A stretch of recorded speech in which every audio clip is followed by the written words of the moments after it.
Hello everyone. I would like to share two short stories today. The first one is Who is the Innocent One? Feng Shi from Qin State had a son who was a sweet and smart child. As he grew up, it was evident he was different. When others saw, he said they cried. When others saw white, he saw black. When others smelled nice fragrance, he smelled disgusting odor. When others found food bitter, he found it sweet. He perceived the mortal world as the complete opposite of what others perceived. Soon people began spreading rumors that Feng Shi's son was insane. Feng Shi was consumed with worry over his son's mental illness. She had heard that Lu State was the land of righteousness and prosperity. It was home to more noble men than Qin State, and even Confucius lived there, hoping that someone in Lu State could cure his son. Feng Shi packed their bags and set out with his son. On their way, they passed through Xiangyi City, where they encountered a mysterious white-haired man. The elderly man was Lao Tzu. Feng Shi told the great sage about his son's illness and their quest for treatment in Lu. In response, Lao Tzu laughed loudly. "How do you know that your son is insane?" questioned Lao Tzu. "No one is able to distinguish between right and wrong nowadays. People confuse right with wrong and wrong with right."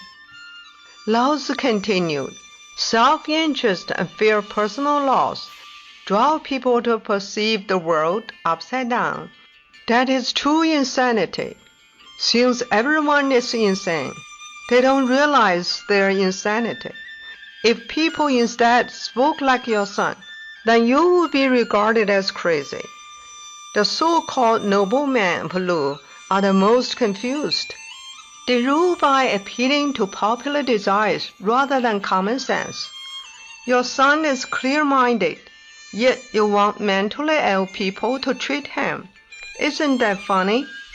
Take your fine son and go back to Qin State. The second story is the Happy Hermit. In Eastern Han Dynasty, Wang Ba was determined to become a hermit ever since he was a teenager.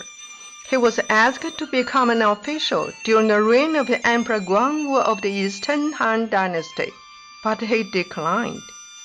Zibo, a hometown friend of Wang Ba's, was later promoted to become Prime Minister of Qin State.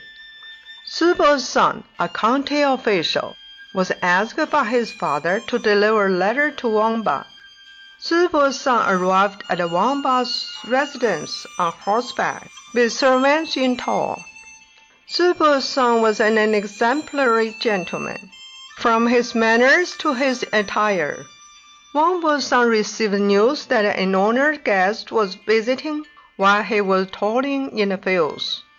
He quickly put on his hat and went home to greet the guest. Upon seeing the dignified guest, Wang Ba's son was embarrassed by his own lack of refinement. He was too ashamed to even lift his head. Wang Ba also noticed his son's inferiority to Zibo's son. Overcome with sadness and self-pity, Wang Ba lied in bed and refused to get up. Surprised by his behavior, Wang Ba's wife asked him what was going on. After much hesitation, Wang Ba finally confessed, "Zibo and I are not that different from each other. Yet, his son is well-dressed, well-spoken, and well-mannered.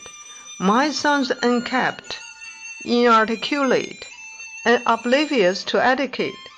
I love my son, but I felt a sense of loss when I saw how embarrassed he was upon meeting the guest.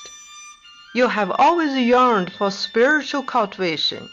Fame and wealth never mattered to you, even at a young age." Wang Ba's wife reminded him, "Did your wealth vanish after you saw how wealthy Zibo has become? Why be ashamed by your son and forget your life's aspiration?" "You're right," replied Wang Ba. He smiled and got out of bed. The couple and their son continued a life of seclusion as carefree hermits. The first story tells us that sages perceive human affairs through extraordinary reasoning, and this extraordinary reasoning reveals the truth. The story also implies that not many people in the world today can distinguish between good and bad, right and wrong. It also shows that human morality began to decline thousands of years ago. The second story tells us that the arrangement of a person's life is determined by God according to the amount of virtue each person possesses. Ordinary people cannot change this unless they cultivate themselves, because when cultivators let go of their attachment to worldly fame and fortune, they know that letting go does not mean losing everything. What is meant to be will not be lost.